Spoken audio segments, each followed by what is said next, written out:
Este es el sexto Simposio de Educación Artística, evento creado por la Corporación IMA y concertado con el Ministerio de Cultura de Colombia.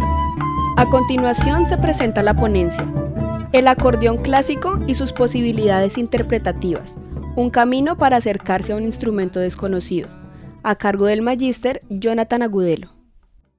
Cordial saludo, bienvenidos a esta ponencia titulada El acordeón clásico y sus posibilidades interpretativas, un camino para acercarse a un instrumento desconocido. Mi nombre es Jonathan Agudelo Contreras, magíster en educación y licenciado en música de la Universidad Pedagógica Nacional. Entonces, para comenzar con esta ponencia, quiero ubicarnos un poco desde la historia.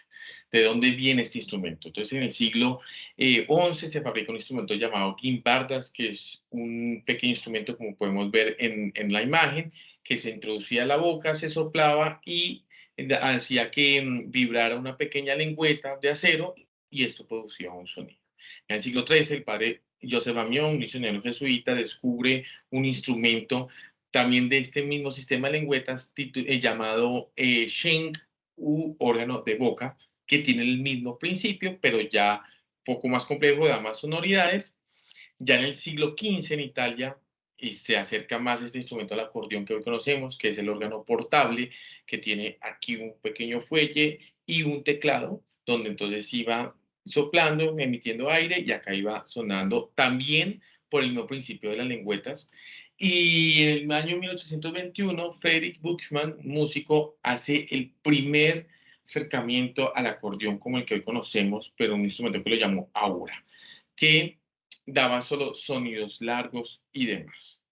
Ya en 1829, Keith Demian es el que patenta el acordeón como tal, ese instrumento que ven ahí, y como su nombre lo indica, solo daba acordes, pero ya patenta el instrumento de acordeón, ya como se conoce hoy en día, y Isaac Matthew, que es un luthier, era un luthier parisino, empieza a involucrar lengüetas individuales para que no solo diera acordes, sino pequeñas melodías. Y así va evolucionando poco a poco el acordeón hasta conocerlo como ya lo vemos en esta imagen, que este es el acordeón clásico o acordeón cromático, que como lo podemos ver, solo la imagen es muy distinto al acordeón vallenato.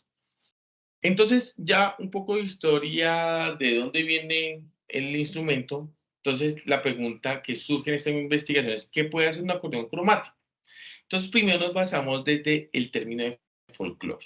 Y ya les voy a decir por qué. Entonces, bueno, que nos basamos en Muya, que dice que es un estudio inmerso de la cultura, un pueblo en donde se incluyen diferentes aspectos desde las tradiciones, historias, música, danza, etcétera.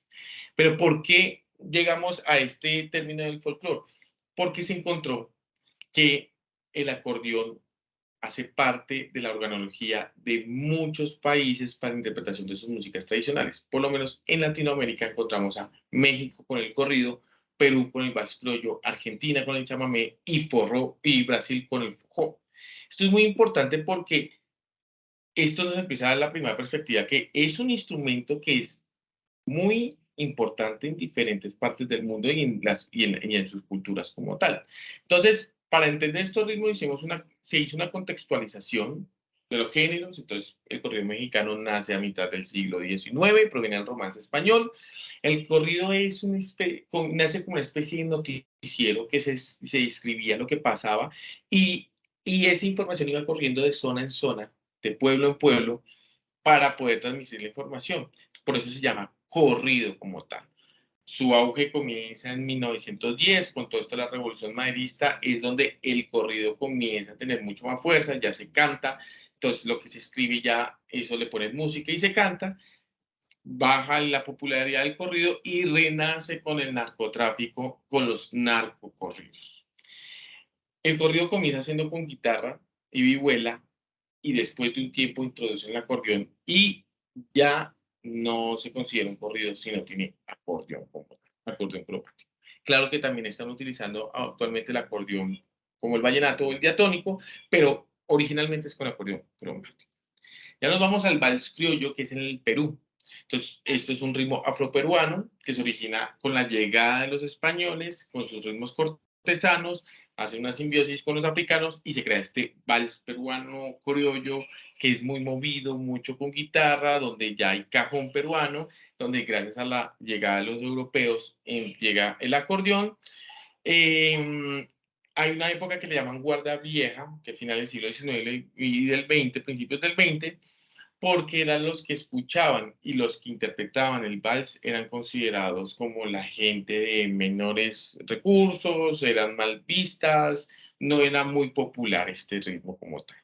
Ya vuelve a tomar fuerza en la primera década de los años 50, generalmente con una cantante muy importante afroperuana llamada Lucha Reyes, y ya vuelve a decaer como en la mitad del siglo XX, donde empiezan a llegar al Perú ritmos como el foxtrot. Entonces, esto lo que hace es que se deja de lado el vals criollo como tal. Ahora encontramos el chamamé, que esto es muy importante, este ritmo, ya que nos desvincula de que Argentina solo es tango, no también el chamamé, es la samba. Y este chamamé es muy poco conocido, es un género propio del litoral argentino, de los campesinos, de los cantos de vaquería, tiene unas influencias europeas muy grandes. En 1870 se incorpora el acordeón y tiene un gran impacto con la danza. Esta es una de estos ritmos que se bailan y hay fiestas como tal bailando chamamé. El chamamé tiene todo un ritual para poderse interpretar y el acordeón es el instrumento principal. Antes de tocar con solo guitarra, ahorita se puede tocar chamamé con solo acordeón, mejor dicho, sin acordeón no hay chamamé. Y ya para finalizar con el forró, que también nos descentraliza de que en Brasil solo es el samba, sino, o bossa nova, sino encontramos este ritmo que es el forró, que es la unión de varios ritmos. Es como lo que pasa acá en Colombia con el vallenato, que cuando hablamos de vallenato hablamos de merengue, puya, paseo y son. Con el forró hablamos de forró, coco, chote, bayán, choro y demás. Esto tiene unas raíces africanas, una danza similar al tango. A veces dicen que es el vallenato de los brasileros o el tango de los brasileros. También hay tango brasilero, pero con el foco es muy, muy fuerte esto. Esta música se escucha mucho al nordeste del Brasil y el acordeón llega porque en este territorio hay mucho europeo, alemanes e italianos. Luis Gonzaga es el sanfonero, como se le dice en Brasil, el acordeonista que impulsa esta música y es, como les decía, la unión de varios ritmos. Esto es un contexto muy sucinto de estos ritmos. Entonces, a esto se le hizo ya un análisis musical y literario. Entonces, en lo musical, por ejemplo, el corrido se centra en narraciones históricas reales, un léxico muy coloquial, que por eso a veces no se comprende. Las temáticas está entre narcocorrido y temáticas de desamor, patriotas, pueden variar las temáticas. El vals criollo tiene textos cortos, maneja dos, máximo cuatro estrofas, un léxico no coloquial y generalmente son temáticas patriotas, perdón, y de desamor. El chamamé, hay cuatro tipos de chamamé: el orillero, que no tiene texto; el cahuí, que tiene letras repetitivas y de desamor; el rori, que son parodias; y el caté, que es con dialecto guaraní como tal. Y el Poku si no tiene patrones establecidos, son letras que no tienen ningún esquema, textos extensos y demás. Ya en el análisis musical, en el análisis, perdón, musical, entonces encontramos, por ejemplo, el vals criollo y el chamamé son ritmos bimétricos, tres cuartos, seis octavos; el fojo es un ritmo a dos; el corrido encontramos a veces corridos a tres, pero no es tan común el corrido a tres. Es como lo que ellos le llaman a veces la ranchera, pero como también en el chamamé que le llaman al vals la rancherita, pero generalmente el corrido es a dos y el foco es a dos y el vals, el chamamé es a seis. Encontramos que el corrego tiene círculos sencillos armónicos, generalmente no realiza modulaciones, acordes abiertos. Generalmente el corrido, el vals, el chamamé utiliza terceras y sextas. La diferencia es que el vals y el chamamé, las terceras y sextas se utilizan combinando staccato y legato. Y el forró sí tiene una armonía mucho más compleja, unos giros armónicos como los que ustedes pueden ver en la diapositiva, melodías sencillas y hace unísonos con el clarinete, ya que el formato para interpretar forró es clarinete, acordeón y un instrumento de percusión que le llaman zambú. Entonces, ya con este pequeño análisis que les mostré, eh, hicimos la cartilla, se hizo la cartilla. Entonces, en la cartilla viene la historia de cada género, organología y los aspectos musicales, y la cartilla va escalonada de esta manera: el corrido, vals peruano, chamamé y forró, porque es la manera más sencilla de abordarlos, y ya que un ritmo, por el estudio que se le hizo, por las interpretaciones, un ritmo proporciona elementos para tocar el otro y así. Por eso el foco es el último que dejamos, porque para tocar fojo se necesita ya un dominio del instrumento bastante grande. Este es un modelo de la cartilla que se hizo. Y bueno, acá entonces ya nos convida a otro punto que es también supremamente necesario, porque ya hablamos lo que es todo lo del acordeón, una temática que les interesa a los acordeonistas, pero ¿qué otras, como dice ese título, qué otras perspectivas se contemplan con esta investigación? No solo hablar de acordeón y a los acordeonistas, sino qué otra cosa se puede contemplar. Entonces, la primera pregunta que sale es: ¿qué aporta la formación musical de cualquier individuo conocer respecto al acordeón? ¿Por qué nosotros deberíamos conocer de este instrumento? Bueno, el primer punto dice: desarrolla diferentes destrezas musicales como el oído, pensamiento armónico, disociación, independencia. Claro, se puede decir, eso también lo desarrollan los otros instrumentos. Sí, pero es precisamente para decir, mire que este instrumento desarrolla lo mismo y no lo tenemos contemplado. El acordeón desarrolla un oído armónico muy grande, acompañamiento repentino, melódico y demás. El acordeón clásico, este acordeón se vuelve muy útil, por ejemplo, para los profesores de licenciatura. Generalmente en la licenciatura se enseña como instrumento armónico guitarra y piano, pero este instrumento no lo contemplamos, obviamente por el mismo desconocimiento que hay del mismo. Pero es un instrumento que, gracias a su posibilidad de transportarse fácilmente, que no necesita conexiones para poderse interpretar, que por su mecanismo tiene un volumen muy grande, es un instrumento que al licenciado le aportaría mucho. Es un piano de pecho, como lo llaman. Es un pequeño piano de pecho. Entonces, ¿qué tenemos con la guitarra? La guitarra es muy, muy funcional, pero a veces la proyección de la guitarra no nos alcanza. El piano, pues no todas las instituciones tienen piano, toca conectarlo y demás, etcétera. Además, el acordeón es un instrumento que uno lo saca, se lo pone y empieza a tocar y se lo escuchan porque tiene una sonoridad muy grande. Entonces, para un proceso pedagógico, uno trabajar con muchachos en un coro o algo, el acordeón es de gran utilidad. Es necesario abordar, este ya es otro punto, ya dejamos, digamos, lo del acordeón y nos vamos a otro punto: que sí es necesario abordar las músicas folclóricas y tradicionales en la formación musical.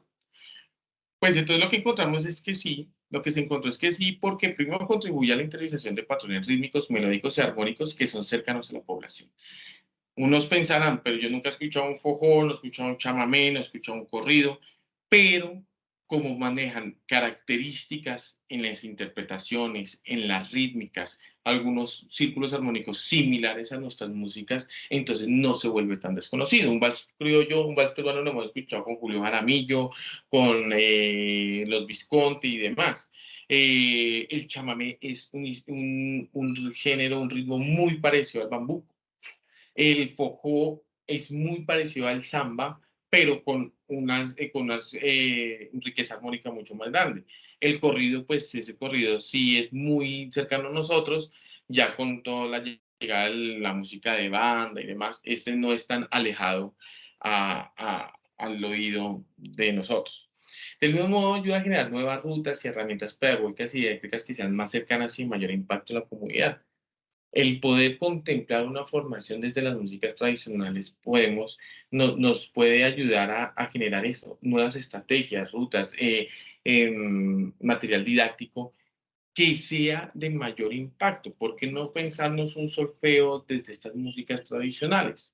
¿Por qué no pensarnos una clase de armonía analizando armonías de estas músicas tradicionales, hasta de la misma tierra colombiana, de lo que pasa con la música del Pacífico, la del llano y eso? Ya se está haciendo esa apertura, pero es necesario incentivarlo un poco más. Esto no es desconociendo la escuela europea. Eso yo quiero hacer claro, porque no es desconocer la escuela europea, sino por el contrario, complementarse, que hayan un diálogo como tal.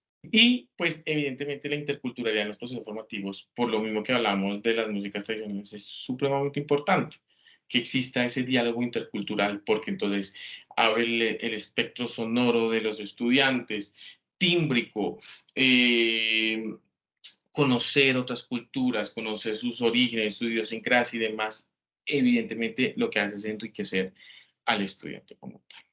Entonces son algunas conclusiones. El primero es pues que el acordeón, la idea de esta investigación es poder mostrar más la versatilidad de este instrumento y que tanto como profesores, estudiantes se interesen más por este instrumento, ya que hay mucho todavía que explorar por él. Colombia, estamos muy encasillados al vallenato. En Europa ustedes van generalmente todos los conservatorios de Italia y Francia, el acordeón está como instrumento principal, tiene la misma rigurosidad de un piano, del estudio del piano, de la guitarra, del violín. Entonces, uno de los objetivos de las conclusiones es que aquí no se conoce el instrumento y que la idea se interioriza, es meterlo a la academia, en que se vuelva un instrumento como el piano, como el teclado, perdón, como la guitarra y demás. Otro, hacer más ese diálogo con las músicas tradicionales, y no solo colombianas, del mundo.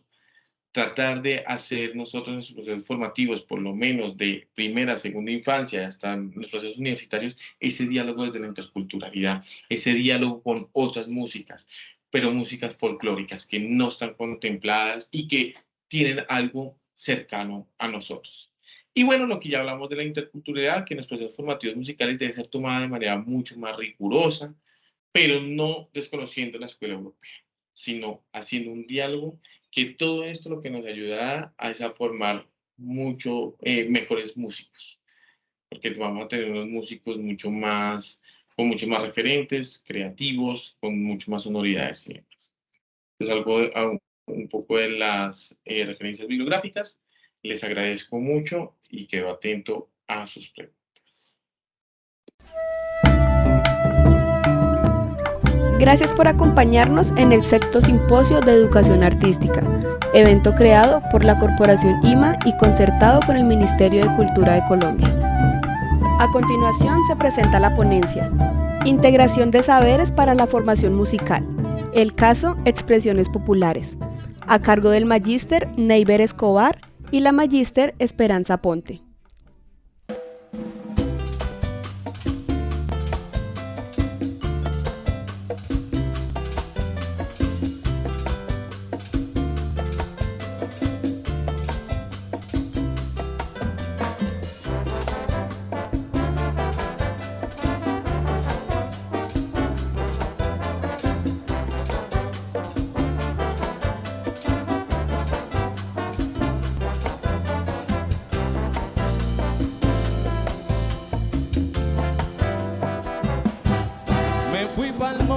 Buscando guayaba por la vereda del 8 y el 2, y aunque encontré una casa dorada, esa guayaba no la hallaba yo. Mucho he viajado por todo el mundo y nunca pude encontrar una guayaba que me gustara y detuviera mi caminar. Y aunque encontré una casa dorada, esa guayaba no pude hallar.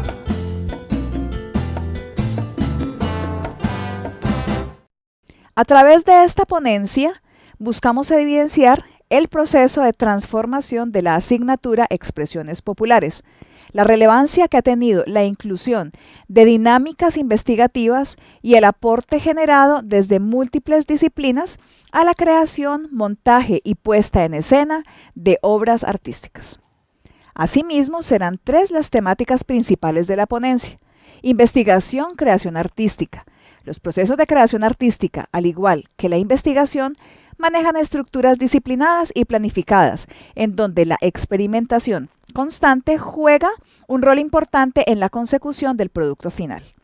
Puede desarrollarse alrededor de elementos creativos, lenguajes artísticos, áreas disciplinares, procesos creativos, prácticas culturales, contextos de la creación, campos conexos al arte o en ámbitos multi, inter o transdisciplinarios.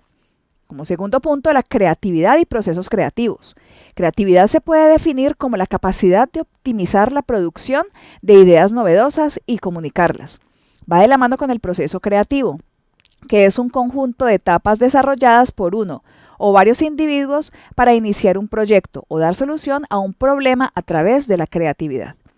Tercero, multi e interdisciplinariedad. La interdisciplinariedad hace referencia a la integración de actores y elementos en múltiples áreas del saber interrelacionados entre sí, con enfoques diversos que aporten valores determinados a los objetos de estudios trabajados, abarcando aspectos puntuales de varias disciplinas. Y la multidisciplinariedad es una combinación de varias disciplinas en la búsqueda de un objetivo sin que necesariamente exista un trabajo coordinado. La propuesta de expresiones populares se ubica en el contexto académico del Conservatorio Antonio María Valencia de Cali, la primera institución que desde 1933 y bajo el modelo del Conservatorio Decimonónico contó con un reconocimiento oficial para la enseñanza de la música en el suroccidente colombiano. En la actualidad, este hace parte del Instituto Departamental de Bellas Artes, institución de educación superior en artes, que cuenta con una amplia trayectoria y reconocimiento a nivel regional. Conviene resaltar que el perfil del egresado del conservatorio es el de un músico intérprete, individual y o colectivo, que desde su ejercicio profesional asume los retos de su saber artístico de acuerdo con el contexto social. Este proceso inicia como propuesta de recital didáctico, contando la historia del género musical desde la musicología histórica. La finalidad hasta ese momento era solo indagar sobre los antecedentes de cada manifestación musical y encontrar los elementos estilísticos que brindaran la estética musical apropiada para la interpretación de cada pieza. Posteriormente se incorporan procesos creativos que ofrecen variedad y el factor diferencial necesario para que la propuesta tenga un componente de novedad frente a una demanda cada vez más compleja y permeada por los medios de difusión comercial. Por último, se adopta la inter y multidisciplinariedad como elemento que contrasta los sentidos. Es un bombardeo de sensaciones hacia el individuo receptor desde el lenguaje visual, forma, color y luz, y el lenguaje sonoro, timbre, melodía y armonía en una estructura rítmica. Y está también el lenguaje sensorial, que parte de la subjetividad para no darle todo molido al espectador. Tenemos un estudiante de teatro llamado José Vélez que dice que debemos encontrar la manera de que el público se sienta dentro de la obra. La investigación del tema siempre ha sido y será el primer paso para llegar a la concepción de la obra musical. Por ejemplo, el merengue, que fue la primera manifestación musical popular que se llevó a escena, fue presentado como aire bailable de principios del siglo XIX. Este era interpretado inicialmente con una bandurria y la guitarra y posteriormente se reemplazaron los instrumentos de cuerda por el acordeón, conformando el conjunto instrumental de merengue típico, acompañado de tambora y güira como influencia musical de las tres culturas: la europea, representada en el acordeón, la africana en la tambora y la taína o aborigen con la güira. Adquiere para este entonces el nombre de perico ripiao en la zona norte de República Dominicana. La investigación inicial nos enseñó que para hablar de merengue es necesario hacer un marco de contexto geográfico. Esto nos remonta a la revisión de República Dominicana y Haití, desde el contexto histórico también, dos países vecinos que están rodeados por el Mar Caribe, dos de los 13 países que conforman la América insular. Los contextos siempre terminan entrelazando una gran cantidad de hechos que, de una u otra manera, concluyen en relación directa con la manifestación artística, cultural, social y musical, entre otras. La música particularmente tiene un fuerte vínculo con lo político y el sincretismo cultural, la herencia taína de República Dominicana, por ejemplo. Otro ejemplo claro es el beneficio recibido por los músicos dominicanos durante la era Trujillo, quien fuera dictador que gobernó entre 1930 y 1961. Este personaje le dio estatus al merengue, marcando una prioridad notoria del típico, como se le conocía al merengue en ese momento, sobre las sonoridades centroeuropeas y poniendo al servicio a los mejores representantes merengueros de la presidencia, partiendo la historia en varias fracciones. La primera, el perico ripiao, que aparece antes de la era de Trujillo. El segundo, donde aparece el típico y el pambiche, durante la era Trujillo, y tercero, las bandas merengueras después de Trujillo. Las anteriores son las más representativas, pero nuestro concierto se basó solo en la segunda y la tercera, haciendo unas ligeras divisiones en la última fracción, cuyo componente comercial terminó por fraccionarse según las tendencias de los consumidores. Estamos hablando entonces de Juan de Dios Ventura Soriano, más conocido como Johnny Ventura, los hermanos Rosario, Wilfrido Vargas, Sergio Vargas y Juan Luis Guerra. Para este caso no se tuvo en cuenta el merengue hip hop ni los merengueros modernos, no porque no fueran importantes, sino porque 16 semanas que tiene un semestre académico pues no son suficientes para abordar todo lo que se quería dentro de esta propuesta de recital.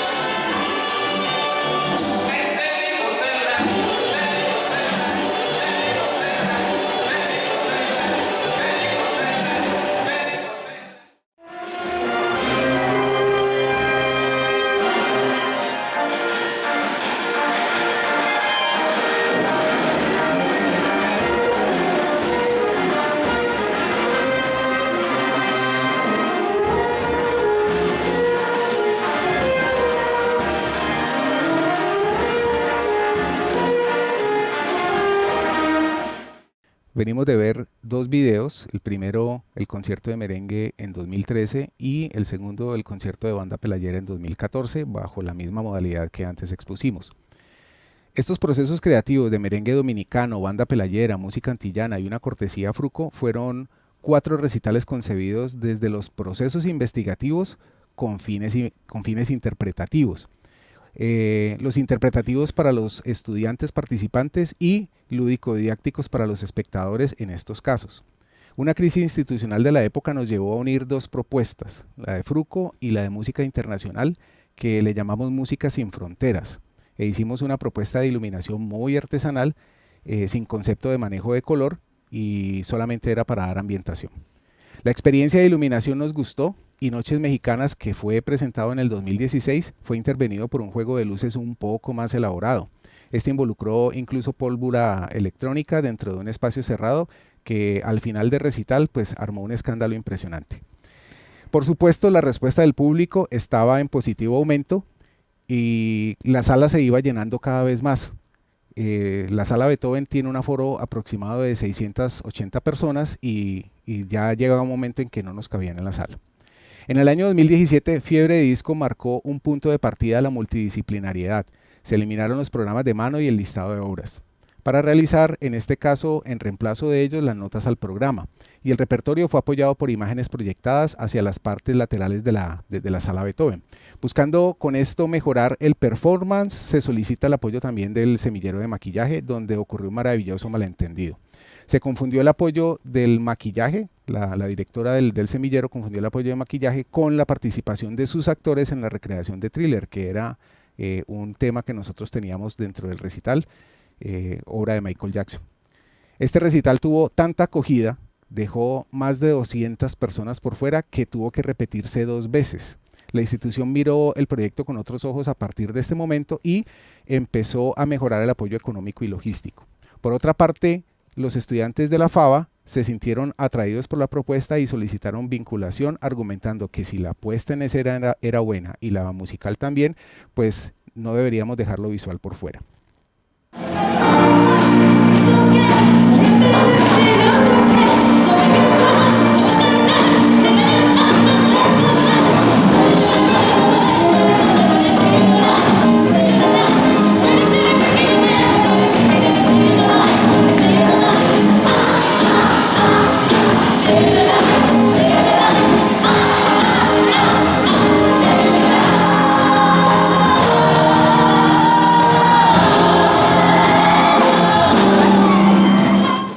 La sucursal del Cielo, recital que se hizo en el 2017, fue el inicio de una nueva era en expresiones populares.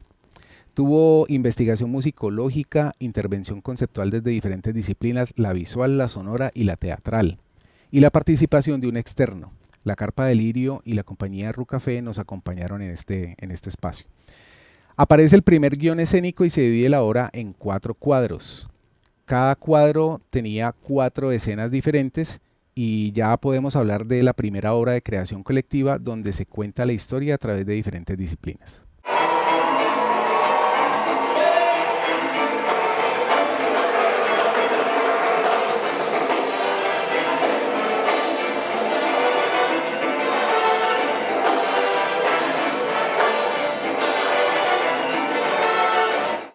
Acabamos de ver un fragmento del video de la sucursal del cielo, el cuadro 1, exactamente la escena número 4.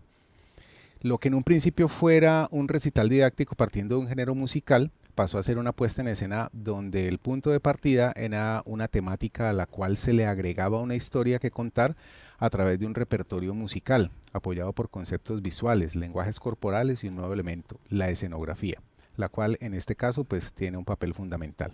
El Juicio Cabaret y La Chiva Loca. El Juicio Cabaret es una adaptación del musical de Chicago y La Chiva Loca fue una propuesta que hicimos de formato decembrino para la institución. Ambos en el 2019. Fue la primera vez que se hicieron 2 recitales en un solo año. Ya entonces para el 2020 nos llegó la pandemia. El Club de los Corazones Rotos fue una obra presentada bajo modalidad de streaming. Por primera vez se hace una obra bajo esta modalidad en la institución. A partir de esta experiencia se incorporaron otros guiones, el guión general, el guión actoral, el guión técnico, el guión de luces y hasta guión de dirección, que de aquí en adelante fue indispensable trabajarlo. Ya de regreso a la presencialidad, trabajamos el Café de los Recuerdos, que fue un formato escenográfico. Hasta ese momento cada escenografía era diferente, pero aquí planteamos una escenografía fija en la cual pudiéramos jugar de manera flexible con ella y cambiáramos solamente el repertorio musical, pero bajo el mismo formato. Es un café en el cual los visitantes de este café pues hacen sus puestas en escena, cuentan sus historias a través de la música. Ojos de Perro Azul es una obra musical de creación colectiva presentada por estudiantes y egresados de los diferentes planes de estudios del Instituto Departamental de Bellas Artes. Para este caso tuvimos la participación y el protagonismo del grupo profesional de títeres Titirindeva, de la misma institución, y estuvo bajo la modalidad de Neiber Francisco Escobar, quien les habla. Esta divertida historia surrealista se desarrolla en la calle del 8 y el 2, bloqueada por manifestantes que protestan por algunas injusticias y en este caso la música está al servicio de la puesta en escena y narra los hechos ocurridos simultáneamente entre el mundo real y el mundo onírico. La temática de referencia que podemos hablar en este caso, estamos hablando de que tenemos 3 referentes. El primero es el referente literario, Ojos de Perro Azul, la obra de Gabriel García Márquez. El segundo es el musical. Toda la obra se basó en música del cantautor Rubén Blades. Y el tercero es el contextual, que tenemos la puesta en escena basada en el paro nacional del 2021. Conceptos de conexión, la protesta social, el graffiti y el realismo mágico. En este caso, aunque estamos tratando temas bastante delicados, pues estamos tratando también de evitar el panfleto político, es decir, no politizar la puesta en escena, y también estamos evitando la polarización y la revictimización. En la escenografía tenemos entonces ya otros elementos muy importantes desde lo plástico. Ya no era solamente la parte de diseño gráfico, sino que también se involucraron conceptualizaciones plásticas de artistas plásticos. Entonces desarrollamos un dispositivo para títeres, una ambientación de la calle, en este caso la calle del 8 y el 2. Se realizaron vestuarios, los vestuarios sí se vienen desarrollando desde el 2018 aproximadamente. Y el empleo de las luces, pero ya con una finalidad bastante puntual, que es ambientar cada una de las escenas y apoyar la línea dramatúrgica y la línea musical también. Ya en cuanto al apoyo técnico, pues entonces se ha vuelto indispensable para nosotros tener el sonido y el monitoreo interno. Entonces ya no es solamente utilizar el monitoreo de piso como se utiliza en los conciertos normalmente, sino que ya estamos recurriendo a la tecnología de usar in-ears. Para Bellas Artes, la investigación es un proceso fundamental en la construcción del conocimiento. Por tanto, es considerada como una función básica en la formación del estudiante. Es importante destacar que la investigación en estos procesos de creación tienen sus propias especificidades, tanto en su formulación como en el uso de los materiales, técnicas, métodos y resultados propuestos, reconociendo en los procesos creativos y la producción de obras artísticas productos de conocimiento. En relación con lo anterior, estos procesos y sus resultados de investigación se sistematizan, se documentan y se divulgan de acuerdo con las exigencias de la investigación misma y de la comunidad académica. En concordancia con lo anterior, Expresiones Populares nutre con cada puesta en escena el proyecto de investigación en música e interdisciplinariedad del grupo Ars Vitam y el semillero que lleva el mismo nombre. Dependiendo de cada temática, se generan las alianzas y colaboraciones entre grupos de investigación y semilleros institucionales o conectividades externas como la alianza con la compañía de baile Ru Café para el espectáculo La Sucursal del Cielo. En la misma medida, se solicitan apoyos económicos, bien sea por apoyo a semilleros de investigación o por solicitud ante la Coordinación de Investigaciones Institucional o ante la Decanatura del Conservatorio Antonio María Valencia. El proceso de cada montaje o espectáculo artístico consta de varias etapas que implican el compromiso tanto de los estudiantes del semillero de investigación Ars Vitam como de directivos, docentes, personal de servicios generales y otras dependencias de la institución. Para cada puesta en escena, una vez por semestre académico, se realiza una convocatoria para los estudiantes de todos los programas académicos de Bellas Artes que participarán de cada montaje y que a su vez se integran al semillero de investigación Ars Vitam, el cual les aporta como beneficio créditos académicos. Se realizan reuniones periódicas donde se definen y elaboran el guión escénico, el guión teatral, el vestuario, maquillaje, requerimientos técnicos como las luces y el sonido, y se definen tareas y responsabilidades que deben trabajarse de forma independiente. Se realizan los arreglos musicales y se asignan las partes para cada estudiante integrante de la agrupación musical acompañante, que varía en su formato dependiendo del género musical elegido para cada espectáculo. Se realizan ensayos parciales, luego el montaje general y la puesta en escena donde participan todos los integrantes, allí el elemento de la interdisciplinariedad. Estos montajes, como regla general, se realizan en el marco del Beethoven 730, que es un espacio académico creado desde 2010 por los estudiantes del programa de interpretación musical y que cada miércoles, a lo largo del semestre académico, ofrece un concierto gratuito de diversos géneros musicales. En suma, bajo la multidisciplinariedad, este proyecto permite que los miembros participantes trabajen de forma independiente en los aspectos que les son propios a su disciplina artística, para luego, bajo la interdisciplinariedad, trabajar juntos al momento del montaje y la puesta en escena. Mediando están los procesos creativos, que permiten generar de forma individual y colectiva una serie de propuestas y soluciones en las diferentes etapas del proceso de creación, montaje y puesta en escena.